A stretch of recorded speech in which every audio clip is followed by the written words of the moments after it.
In this question, inside a fixed frictionless spherical cavity of radius r, a dumbbell is held touching the bottom of the cavity at its lower end. The dumbbell consists of two identical small balls, each of mass small m, affixed at the ends of a light rod of length r root 2. What will the force of interaction between the lower ball and the cavity be immediately after? This is important, immediately after the dumbbell is released. So this is a spherical surface which is fixed, and there is no friction, it is frictionless. And this dumbbell, this is a light rod, and these two are like point masses of mass m each. This system is just released from rest, and just after release we have to find what force is being applied by this spherical surface on this mass, and that force will be in the form of normal reaction because there is no friction here, so there will be only normal reaction. तो इस question में यहाँ पे ये normal reaction calculate करना है, and we will do it by 2-3 methods. So method number 1,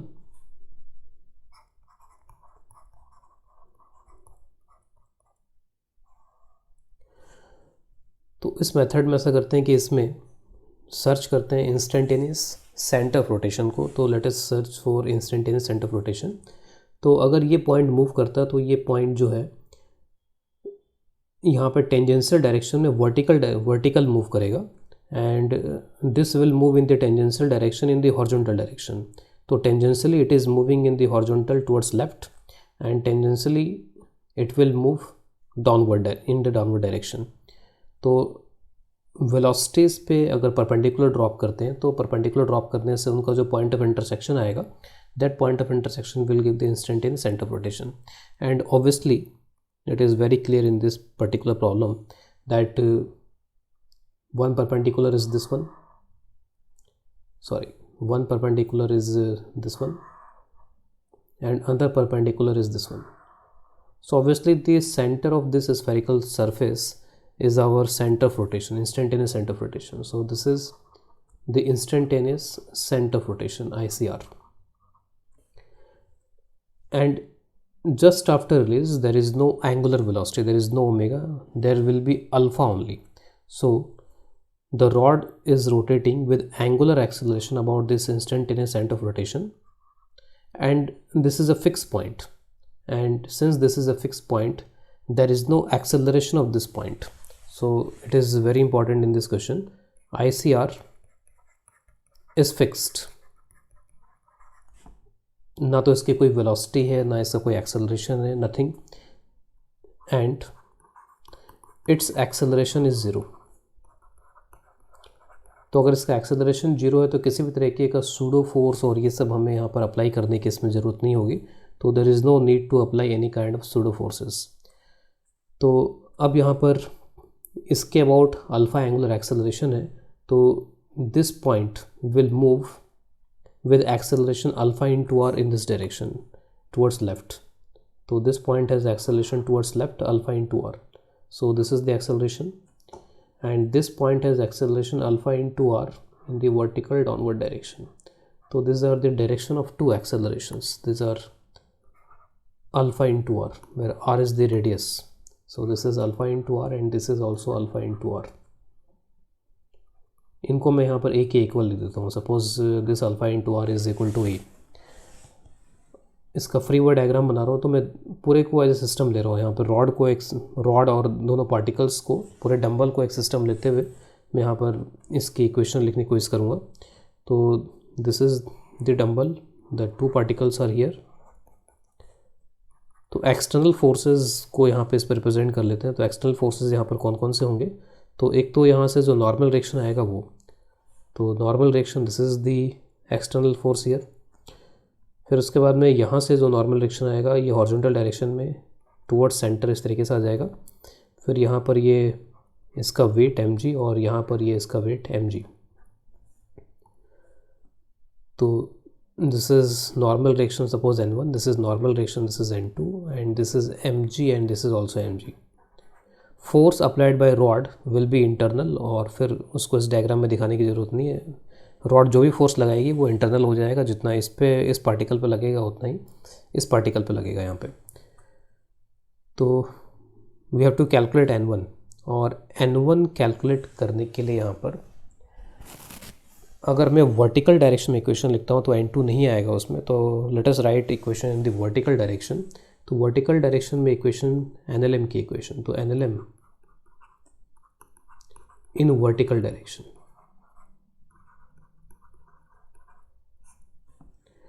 तो NLM की इक्वेशन जब भी लिखते हैं तो ये हो जाता है, या तो आप इसको इस तरीके से लिख सकते हो कि net external force this is equal to total mass of the system multiplied by acceleration centre of mass. एक तरीका तो यहाँ पर ये हो जाएगा, और जो total mass into acceleration centre of मास, इसको आप ये भी लिख सकते हो कि सिस्टम में अगर कई सारे मासेस हैं, डिफरेंट पार्टिकल्स हैं जिनके मासेस m1 m2 इस तरीके से हैं, तो you can also write m1 a1 m2 a2. So either you can write directly in terms of center of mass, or you can separately write mass into acceleration for each of the particle. So I'm going to write like this. I'm not going to calculate the acceleration center of mass separately. I'm going to write like this because I know the acceleration of these two. इसका भी acceleration मेरे को पता है, इसका भी acceleration पता है। यहाँ पर इस पर्टिकुलर टाइम पे there is no angular velocity, तो कोई एंगुलर वेलोसिटी नहीं है, तो इस पॉइंट के रेस्पेक्ट में ये जो ICR है इस पॉइंट के रेस्पेक्ट में सिर्फ टेंजेंशियल एक्सेलरेशन इस पर्टिकुलर मोमेंट पे है। उसके अगले इंस्टेंट पे ओमेगा यहाँ पे क्रिएट हो जाएगा, और जैसे ओमेगा क्रिएट होगा तो there will be centripetal acceleration also. तो अभी सिर्फ टेंजेंशियल एक्सेलरेशन है, तो इनके एक्सेलरेशन बहुत आसानी से हमने यहाँ पे लिख दिए हैं, बहुत ईजिली यहाँ पे इनके एक्सेलरेशन इस तरीके से लिख पा रहे हैं। तो मैं इस फॉर्मेट में इक्वेशन को अप्लाई कर रहा हूँ, और मैं वर्टिकल डायरेक्शन में अप्लाई कर रहा हूँ। तो वर्टिकल डायरेक्शन में क्योंकि यहाँ पर वर्टिकल में जैसे अब इसका एक्सेलरेशन नहीं है, there is no acceleration of this particle in vertical direction, सिर्फ इसका एक्सेलरेशन है और वो डाउनवर्ड डायरेक्शन में है, तो मैं डाउनवर्ड के फोर्सेस को पॉजिटिव लेकर के लिख रहा हूँ। तो I am writing downward forces as positive, तो mg and mg, this is 2mg, this is net weight of this system which is acting vertical downwards, और n1 is acting vertically upward, तो this is 2mg minus n1, this mass multiplied by its vertical acceleration। तो जो नीचे जो मास है उसका कोई vertical acceleration नहीं है, जीरो आ गया यहाँ पे, और ये जो मास है इसका एक्सेलरेशन a के इक्वल है, तो this is equal to a। तो this is one of the equation 2mg minus n1 this is equal to ma। तो एक इक्वेशन तो ये हो जाएगी 2mg minus n1 this is equal to ma। इसके बाद में क्योंकि इसमें दो यहाँ पर अननोन है, एक तो a और एक यहाँ पर n1, या फिर a जो है वो अल्फ़ा इंटू आर के इक्वल है, तो अल्फ़ा एक वेरिएबल है यहाँ पर इसमें। तो इसके बाद मैं अगली इक्वेशन यहाँ पर लिख रहा हूँ टॉर्क की इक्वेशन, और टॉर्क में ले रहा हूँ यहाँ पर इंस्टेंटेनियस सेंटर ऑफ रोटेशन के अबाउट। तो torque about instantaneous centre of rotation, this is I about instantaneous centre of rotation into alpha. जब टॉर्क यहाँ पर लिखोगे तो ये जो पॉइंट है this is instantaneous centre of rotation, तो n1 n2 are passing through this, और ये जो mg है वो mg भी यहीं से पास हो रहा है, तो इस mg का कोई टॉर्क नहीं आएगा, इस n1 का कोई टॉर्क नहीं आएगा, इस n2 का टॉर्क नहीं आएगा, only the torque is due to this mg। तो सिर्फ mg का टॉर्क आएगा, mg multiplied by this distance, this is the perpendicular distance of this line of action of mg from this particular point, और ये जो perpendicular distance है ये r√2 है, ऑब्वियसली कि डिस्टेंस r के बराबर, रेडियस के बराबर है, तो this is mg multiplied bye r। I about this instantaneous centre of rotation, तो इसके अबाउट जो मोमेंट ऑफ इनर्शिया कैलकुलेट करेंगे तो ये डिस्टेंस r और ये डिस्टेंस r, तो इस point mass this is mr square, this is point mass this is mr square, so total moment of inertia will be 2mr square, so this is 2mr square multiplied by alpha. तो 1m is cancelled, 1r is cancelled, alpha into r is equal to a, so g is equal to 2a, and this a is equal to g by 2 here.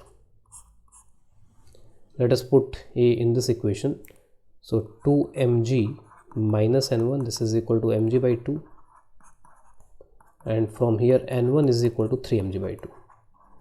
So this is the answer of normal reaction or force applied by a spherical surface on the lower mass. इसी method में यहाँ पर जैसे मैंने इस तरीके से इसको लिखा है, कोई इस तरीके से भी अप्रोच कर सकता है कि total mass multiplied by the acceleration centre of मास। तो उसमें हमें सेंटर ऑफ मास का एक्सेलरेशन यहाँ पे पहले कैलकुलेट करना होगा। तो सेंटर ऑफ मास का एक्सेलरेशन कैलकुलेट करने के लिए जैसे ये मास और ये मास इक्वल है, तो इसके मिड पॉइंट पे सेंटर ऑफ मास आएगा। तो सेंटर ऑफ मास एग्जैक्टली इस मिड पॉइंट पे यहाँ कहीं पे आ गया, और जो इंस्टेंटेनियस सेंटर ऑफ रोटेशन है वहाँ से डायरेक्टली सेंटर ऑफ मास का एक्सेलरेशन भी लिख सकते हैं। तो ये 90 डिग्री एंगल बनेगा यहाँ पर इसमें। तो सेंटर ऑफ मास का जो एक्सेलरेशन यहाँ पर बनने वाला है वो सेंटर ऑफ मास का एक्सेलरेशन कुछ इस तरीके के डायरेक्शन में यहाँ पर आएगा। This is the acceleration of centre of मास, ये डायरेक्शन बनेगा यहाँ पे, और ये भी यहाँ पर हो जाएगा अल्फ़ा इंटू आर। तो this is alpha into r, और आर यहाँ पे कितना होगा, तो क्योंकि यहाँ पे ये आर है, ये एंगल वगैरह 45 डिग्री हो जाएंगे इसमें, तो this will be r by root 2। तो alpha r by root 2, this is the acceleration of centre of mass in this direction, incline direction में होगा यहाँ पर, ये 45 डिग्री एंगल पे बनेगा। सेंटर ऑफ मास के एक्सेलरेशन के अगर आप कंपोनेंट्स करो इसमें, तो if you do the components of centre of mass acceleration, तो इस डायरेक्शन में कंपोनेंट आएगा एक तो, और एक वर्टिकल डाउनवर्ड डायरेक्शन में कंपोनेंट आएगा, और अल्फ़ा आर बाई रूट 2, और जब कंपोनेंट करेंगे तो 1/√2 से मल्टीप्लाई होगा, तो this component is alpha r by 2 and this component is also alpha r by 2। ये जो इक्वेशन है यहाँ पे, इस इक्वेशन से आप अल्फ़ा इंटू आर यहाँ पे निकाल सकते हो कि यहाँ से अल्फ़ा की जो वैल्यू है वो कितनी आ रही है। तो अल्फ़ा की वैल्यू अगर आप यहाँ से कैलकुलेट करते हो तो अल्फ़ा की वैल्यू यहाँ पे आती है g/2r, या अल्फ़ा की वैल्यू इतनी आती है, तो अल्फ़ा आर यहाँ पे हो जाएगा g/2, alpha r by 2 g/4 हो जाएगा। This is g/4 and this is g/4। अब यहाँ पे डायरेक्टली सेंटर ऑफ मास के टर्म्स में इक्वेशंस को लिख सकते हैं। तो इक्वेशन क्या बन जाएगी, मैं वर्टिकल डायरेक्शन में इक्वेशन लिखता हूँ जिससे n2 नहीं आएगा, तो वर्टिकल डायरेक्शन में इक्वेशन जब लिखेंगे तो इक्वेशन विल बी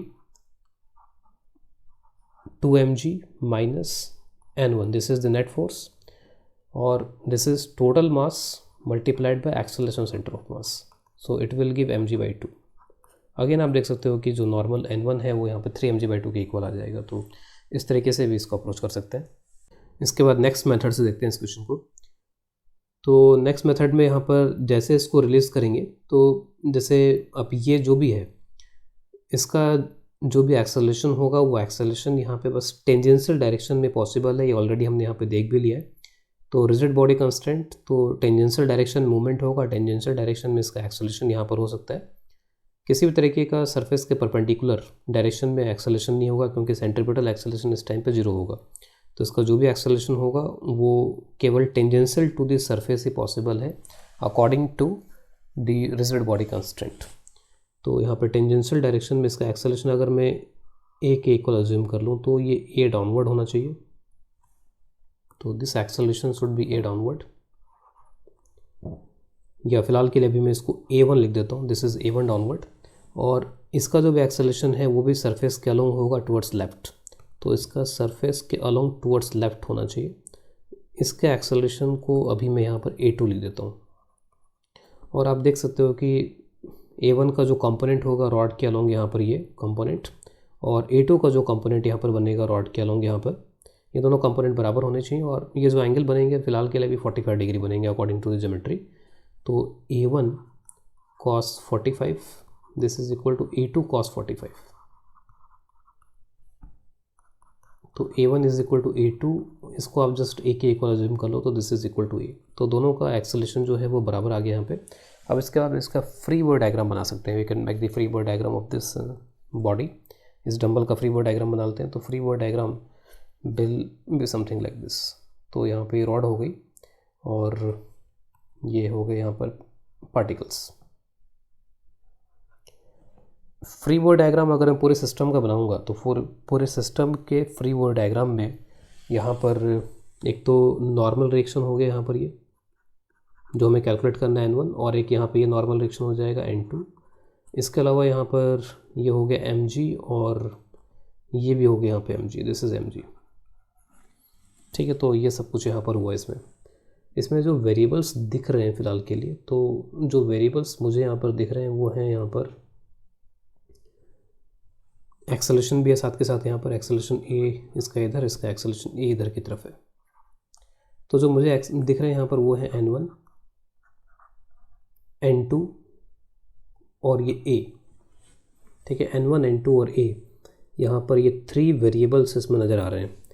तो वेरिएबल तो 3 है, लेकिन अगर मैं हॉरिजॉन्टल वर्टिकल में यहाँ पे इक्वेशन लिखूँगा तो इक्वेशन सिर्फ यहाँ पर दो ही आ पाएंगी, एक हॉरिजॉन्टल में और एक वर्टिकल में। और मैं फ़िलहाल अभी यहाँ पे बिना टॉर्क की इक्वेशन में जाए भी इसको सॉल्व कर सकता हूँ। यहाँ पर मैंने कुछ अल्फ़ा वगैरह अज्यूम नहीं किया है, सिर्फ ए के टर्म्स में यहाँ पर अज्यूम किया है। तो मैं अभी कोशिश करता हूँ कि टॉर्क की इक्वेशन को यहाँ पर अवॉइड किया जाए। तो उसके लिए मैं ऐसा करता हूँ कि इनके इंडिविजुअल फ्री बॉडी डायग्राम बनाता हूँ। तो अगर मैं इंडिविजुअली अगर यहाँ पे फ्री बॉडी डायग्राम बनाने जाऊँ तो इस पर मुझे रॉड के अलोंग एक फोर्स यहाँ पर दिखाना पड़ेगा कि रॉड यहाँ पे क्या फोर्स लगा रही है। तो जो रॉड होती है वो रॉड यहाँ पे किसी भी डायरेक्शन फोर्स लगा सकती है। रॉड पुल भी कर सकती है, रॉड पुश भी कर सकती है। स्ट्रिंग होती है तो सिर्फ पुल करती है, तो string can always pull, string can only pull, but rod can pull और पुश बोथ, दोनों कम कर सकती है यहाँ पे रॉड। और आप ये देखो कि अगर मैं सिर्फ इस पार्टिकल को ऑब्जर्व करूँ, अगर मैं सिर्फ इस पार्टिकल को ऑब्जर्व करूँ तो इसका एक्सेलरेशन हॉरिजॉन्टल है, लेकिन इस पर जो दो फोर्सेस दिख रहे हैं N1 और Mg, दोनों वर्टिकल है। तो this two vertical forces cannot provide this horizontal acceleration and that too in this direction, that is in the left direction. So to provide this kind of acceleration there must be some kind of horizontal force or some kind of force which has horizontal component. So there must be some force which has horizontal component and this force is force applied by this rod. और ये rod tension का force नहीं लगा रही होगी, rod यहाँ पर push कर रही होगी, तभी इसका एक्सेलरेशन इस डायरेक्शन में आएगा. तो जो रॉड का फोर्स यहाँ पर लग रहा है उस फोर्स को यहाँ पर आप ऐसे दिखा सकते हो.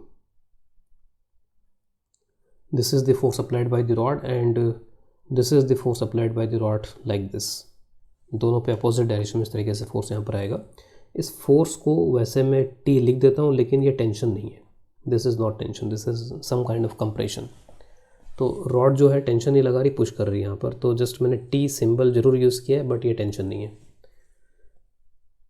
अब मैं ऐसा करता हूँ यहाँ पे कि इंडिविजुअली इस पार्टिकल के लिए वर्टिकल हॉरिजॉन्टल इक्वेशन लिख लेता हूँ. तो अगर मैं इस पार्टिकल के लिए वर्टिकल इक्वेशन लिखने जाऊँगा तो वर्टिकल में फोर्स बैलेंस होने चाहिए. तो वर्टिकल में forces must be balance because there is no acceleration.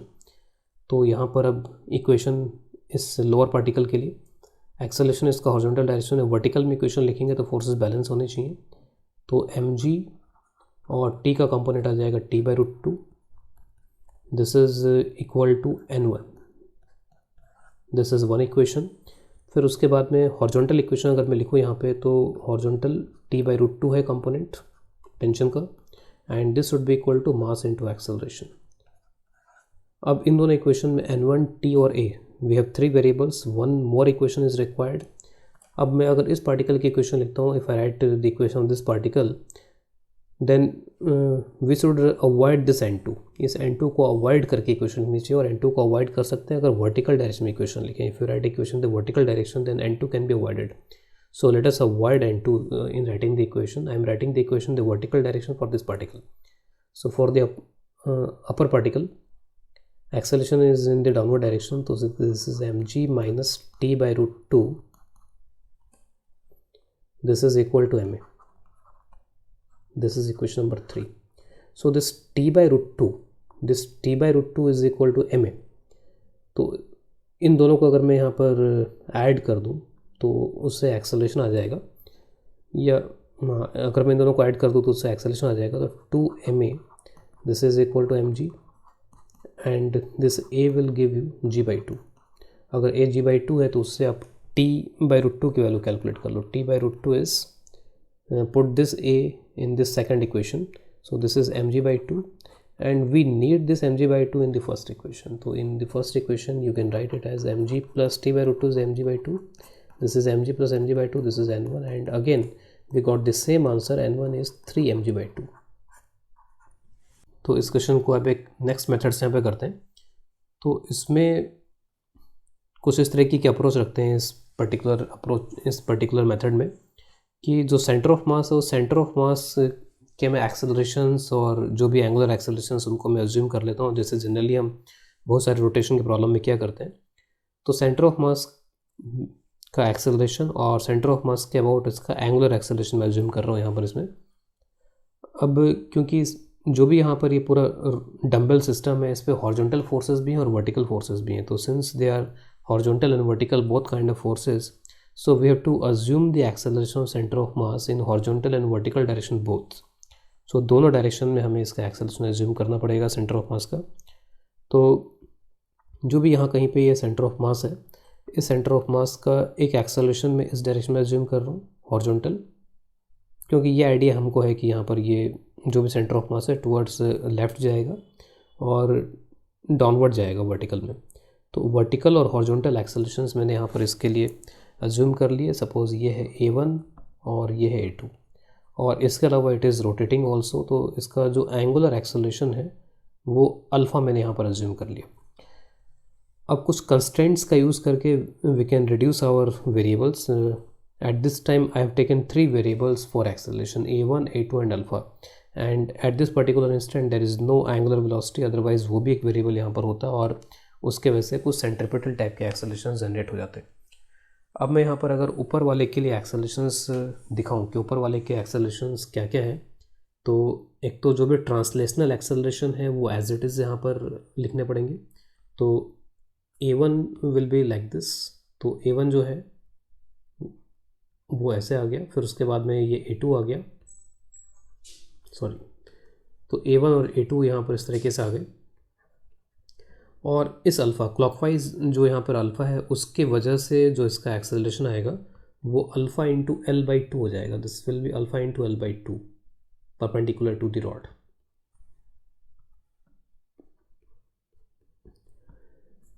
और जो कंस्टेंट है वो कंस्टेंट यहाँ पे कहता है कि जो भी एक्सेलरेशन है वो अलोंग द सरफेस होगा, परपेंडिकुलर डायरेक्शन में कोई भी एक्सेलरेशन इस पर्टिकुलर टाइम पे नहीं होगा, तो there is no perpendicular acceleration. तो इसका मतलब है यहाँ कि कंस्टेंट का यूज़ करके मैं ऊपर वाले के लिए यहाँ पे लिख सकता हूँ कि A1 must be equal to alpha L/2 को अगर आप यहाँ पे कंपोनेंट करोगे तो अल्फ़ा L/2 कॉस साइन जो भी आएगा तो 1/√2 से मल्टीप्लाई हो जाएगा। तो ये कंस्टेंट ऊपर के लिए अप्लाई हो गया। इसी तरीके से नीचे वाले के लिए आप कंस्टेंट अगर अप्लाई करो तो this is due to A1, this is due to A2 और अल्फ़ा, तो अल्फ़ा की वजह से जो आएगा that will be something like this, तो this is due to alpha. तो ये इनके कॉन्ट्रीब्यूशंस हो गए, alpha L/2, this is your A1 and this is A2। Again surface के परपेंडिकुलर एक्सेलरेशन नहीं होगा, तो यहाँ से आप लिख सकते हो A2 is equal to, again alpha L/2 का वर्टिकल कंपोनेंट आएगा तो अल्फ़ा L/2 1/√2, और इन सभी को अगर ज्वाइन कर लिया जाए तो ज्वाइन करने के बाद में A1 is equal to A2 is equal to alpha L divide by 2√2 ये हो जाएगा। तो मैं ऐसा करता हूँ कि A1 A2 को एक सिंगल वेरिएबल यहाँ पर A के इक्वल अज्यूम कर लेता हूँ, तो इनको अलग अलग वेरिएबल लेने के बजाय A1 A2 को मैंने यहाँ पर A के इक्वल यहाँ पर ले लिया है। अब यहाँ पर ये हो गया, और A और अल्फ़ा में भी यहाँ से एक रिलेशन इसमें दिख रहा है, तो जिसका हम यहाँ पर आगे चल के यूज़ कर सकते हैं। तो एक बार एक्सेलरेशंस को हमने यहाँ पर देख लिया इसमें, तो एक्सेलरेशंस को देखने के बाद में अच्छा, अब यहाँ पर इनके जो एक्सेलरेशंस हैं इंडिविजुअल पार्टिकल्स के जो एक्सेलरेशन है, तो इसका जो भी एक्सेलरेशन होगा नेट डाउनवर्ड वर्टिकल एक्सेलरेशन होगा, तो इसका जो भी एक्सेलरेशन होगा वो एक्सेलरेशन यहाँ पे क्या हो जाएगा A2 प्लस अल्फ़ा L/2√2। अब A1 A2 तो A के बराबर है और अल्फ़ा L/2√2 भी A के बराबर है, तो ये 2A हो जाएगा एक तरीके से। इस तरीके से अगर आप इसका एक्सेलरेशन देखोगे तो इस पार्टिकल का भी एक्सेलरेशन इन दिस डायरेक्शन ये भी हो जाएगा 2A। ए क्या है वो हमने यहाँ पे दिखा रखा है कि what is the value of A, तो इसका भी नेट एक्सेलरेशन 2 है, इसका भी नेट एक्सेलरेशन 2 है। तो एक बार एक्सेलरेशन डिसाइड करने के बाद में now we are ready for the force equations. तो उसके लिए आप यहाँ पे इसका फ्री वर्ड डायग्राम बना लो। तो दिस इज़ द रॉड और डंबल, ये नॉर्मल डायरेक्शन सपोज यहाँ पर ये N1 है, this normal direction is N2, और इसके अलावा ये mg लग रहा है इस पर, और ये इसका mg है। इनके एक्सेलरेशंस को 2A से हमने यहाँ पर रिप्रेजेंट किया हुआ है। 2A अल्फा से रोटेट कर रहा है यहाँ पर ये अबाउट सेंटर ऑफ मास। अब इसके बाद में और सेंटर ऑफ मास के भी एक्सेलरेशन हम लिख देते हैं यहाँ पे A और A। इसके बाद में अब मैं बस directly net force external is equal to mass into acceleration centre of mass, directly अभी इक्वेशन यूज़ कर रहा हूँ। तो एक बार में अगर मैं वर्टिकल डायरेक्शन में इस इक्वेशन का यूज़ करूँ तो in the vertical direction this equation will B, अब सेंटर ऑफ मास का जो वर्टिकल एक्सेलरेशन है वो नीचे की तरफ है, A के बराबर है, तो 2mg minus N1 total mass of the system 2m, और सेंटर ऑफ मास का वर्टिकल एक्सेलरेशन इज A। तो एक इक्वेशन तो यहाँ पर ये हो जाएगी 2mg minus N1 is equal to m into A। फिर उसके बाद अगर मैं हॉरिजॉन्टल इक्वेशन यहाँ पर लिखता हूँ तो हॉरिजॉन्टल इक्वेशन में सिर्फ N2 आएगा, तो N2 is equal to 2m और हॉरिजॉन्टल एक्सेलरेशन ए के इक्वल है 2m इंटू ए। ठीक है, ये दो इक्वेशंस हो गई। इसके बाद में अब यहाँ पर एक टॉर्क की इक्वेशन लिखनी पड़ेगी। तो torque about centre of mass is equal to I about centre of mass into alpha. तो सेंटर ऑफ मास के अबाउट टॉर्क इसलिए लिख सकते हैं। वेट का टॉर्क कभी भी सेंटर ऑफ मास के अबाउट आता नहीं है, क्योंकि नेट वेट को आप सेंटर ऑफ मास से पास होता हुआ ज्यूम कर सकते हो। अगर आप इंडिविजुअली लिख लो इसका mg और इसका mg, तब वैसे भी कैंसिल हो जाएगा। तो सेंटर ऑफ मास के अबाउट जो टॉर्क आएगा वो n1 और n2 का आएगा। तो अब यहाँ पे क्लॉकवाइज टॉर्क चाहिए मुझे, तो सेंटर ऑफ मास के अबाउट क्लॉकवाइज टॉर्क n1 जो होगा वो क्लॉकवाइज टॉर्क प्रोवाइड करेगा। तो n1 को मल्टीप्लाई करना पड़ेगा यहाँ पर। ये डिस्टेंस है l/2, सेंटर ऑफ मास ये डिस्टेंस l/2, परपेंडिकुलर डिस्टेंस जो ये डिस्टेंस होगी वो l/2√2 हो जाएगी। तो l/2√2। n2 का अपोजिट टॉर्क आएगा एंटी क्लॉकवाइज, तो n2 अगेन यहाँ पर ये भी l/2√2 हो जाएगा। ICM सेंटर ऑफ मास के अबाउट, तो ये l/2 डिस्टेंस वो भी l/2 डिस्टेंस, तो m l/2 का स्क्वायर और 2 से मल्टीप्लाई करना पड़ेगा टोटल मोमेंट ऑफ इनर्शिया के लिए। और अल्फ़ा यहाँ पर आ जाएगा। अल्फ़ा को आप यहाँ से हटा सकते हो, या फिर अल्फ़ा इंटू एल को वैसे अलग से हटा सकते हो बाद में। अल्फ़ा इंटू एल यहाँ से पता हो जाएगा इस वाले इक्वेशन से। इन सभी से अगर आप सॉल्व करोगे डायरेक्टली आप देख सकते हो कि जो n1 की वैल्यू है वो 3mg/2 के बराबर आ जाएगी। तो इस तरीके से इस मेथड से भी यहाँ पर ये सॉल्व हो जा रहा है। तो अब जो भी डिफरेंट मेथड्स हमने यूज़ किए हैं उसमें कुछ मेथड्स हैं इससे थोड़ी लेंथी कैलकुलेशन हो रही है। जो सबसे पहला मेथड हमने किया था मेथड नंबर 1, उसमें कैलकुलेशन बहुत ही कम थी, लेकिन डिफरेंट मेथड से जस्ट हमारे को क्लैरिटी हो जाती है, हमारी क्लैरिटी इंक्रीज़ हो जाती है कि किस तरीके से इक्वेशंस हम लिख सकते हैं।